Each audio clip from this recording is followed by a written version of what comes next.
महाराजांविषयी औरंगजेबाच्या काय भावना होत्या हे एका प्रसंगातून सांगितलं जातं. ऐतिहासिक पुरावे नाहीत, पण प्रसंग सुंदर आहे, ज्याच्यातून औरंगजेबाच्या महाराजांविषयी नेमक्या कशा भावना असतील ते मात्र पुरेपूर त्याच्यामध्ये उतरतात. प्रसंग असा असतो की संपूर्ण दरबार भरलेला आहे औरंगजेबाचा. औरंगजेब येतोय, त्याचा शहेजादा, त्याचे सगळे सरदार त्या ठिकाणी उभे आहेत आणि तो येताना अलगाब लागतात. अलगाब त्याच्या त्या पदव्या ऐकल्याच्या नंतर खिन्नपणे औरंगजेब फिरत फिरत फिरत आपल्या शहजाद्याकडे बघतो, थांबतो आणि म्हणतो की ज्या पदव्या म्हणजे ज्या अलगाब जे असतात ज्याच्यामध्ये त्याला वेगवेगळ्या पदव्या दिल्या, शहनशाह, हिंद, गाझी वगैरे वगैरे, त्या पदव्या ऐकल्याच्या नंतर तो खिन्नपणे मग म्हणतो की ये सब फिजूल है शहजादे, चंगेज और तैमूर के खून ने कभी शिकस्त नहीं देखी, कंदाहार से लेकर तंजावर तक सारे हिंदुस्तान पर मुगलिया सल्तनत का ख्वाब देखने वाले माँ बदौलत आज हम ये क्या देख रहे हैं. वो सिवा हमारे नजरों के सामने अपने सल्तनत की तामीर कर चुका है.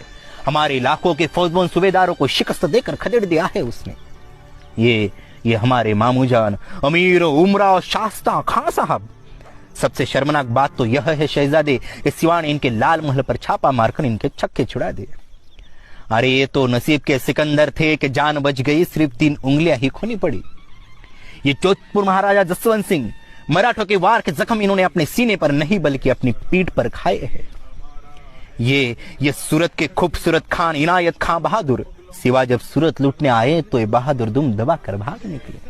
ये सिद्दी फौलाद खां, जिनकी हथेली पर मिठाइयां रखकर सिवा इनकी गिरफ्त से फरार हो गया.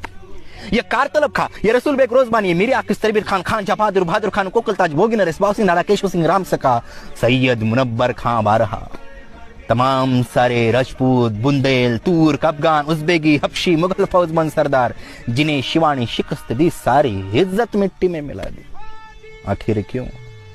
आखिर क्यों सिवाह को ये फतेह हासिल होती है. हमारी तरह तोहफे, घोड़े, गोला बारूद तो नहीं है उसके पास, फिर भी क्यों.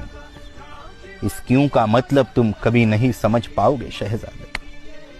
औरत, शराब, नाच गाना, इश्क और मोहब्बत में गिरफ्तार तुम जैसे बहादुर कभी सिवा को समझ नहीं पाओगे. सिवा ने नए किले बनाए, नए जंगे बहरीन की तारीख की, और उससे भी कई ज्यादा कभी न जीते जाने वाले मजबूत जमीर के लोग खड़े किए हैं उसने. आज तक हम दुनिया की हर नायाब चीज खरीद सकते थे, लेकिन सिवा के उस खुददार खाबिंदों ने कभी खुद को बिकने नहीं दिया. वे बिकते नहीं, वे रुकते नहीं, वे डरते नहीं, और तो और वो मरते भी नहीं. शिवा धाग है, मगरूर है, मक्कार है, चालाक है, दगाबाज है, फिर भी उसका चाल चलन दूध की तरह साफ और सूरज की तरह चमकता है.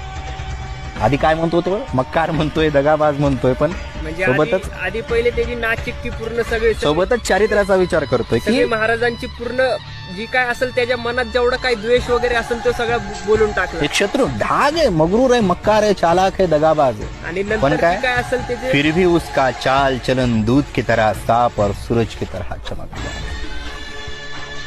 दुश्मन के भी मजहबी कलाम औरत और फकीरों की इज्जत करता है. इसलिए उसकी दौलत और शोहरत बुलंद मीनार की तरह आसमां की तरफ सर उठाए बढ़ रही. आणि सगळ्यात शेवटचं महत्वाचं वाक्य काय बोलला असेल की क्रूर कर्मा औरंगजेब, ज्याने स्वतःच्या वडिलांचा, स्वतःच्या भावांचा खून केला, असा औरंगजेब तो म्हणतो कि हम खुश नसीब है कि हमें दुश्मन भी मिला तो सिवा जैसा. औरंगजेब स्वतःला भाग्यवान म्हणतो की महाराज त्याला शत्रू म्हणून मिळाले. आणि इथं तर आपण महाराजांच्या रक्ताचे आहोत, महाराजांच्या परंपरेतले आहोत, विचारांतले आहोत. आपलं किती मोठं भाग्य आहे की आपण या महाराष्ट्राच्या मातीत जन्म. म्हणून दुर्लभ भारत जन्म सुदुर्लभ महाराष्ट्र म्हणतात. म्हणून हे जपता आलं पाहिजे. पण गडकोट फिरायला येतो म्हणजे विनाकारण नाही, आपल्याला मौज मस्ती करा, फोटो वगैरे सगळ्या काढता आल्या पाहिजे, पण सोबतच इतिहासाचं ज्ञान असणं गरजेचं. हा एक प्रसंग झाला. इतिहासात अनेक संदर्भ आहेत, ताम्रपट असतात, शिलालेख असतात, विरगळी दिसतील आजूबाजूला. अनेक ठिकाणी इतिहासानं आपल्या अनेक पाऊल पुन्हा आपल्या आजूबाजूला सोडलं. फक्त इतकंच आहे की आपल्याला त्याकडे पाहता आलं. एकदा इतिहासाचा वेळ लागले की मग माणूस इतिहास घडवल्याशिवाय थांबत.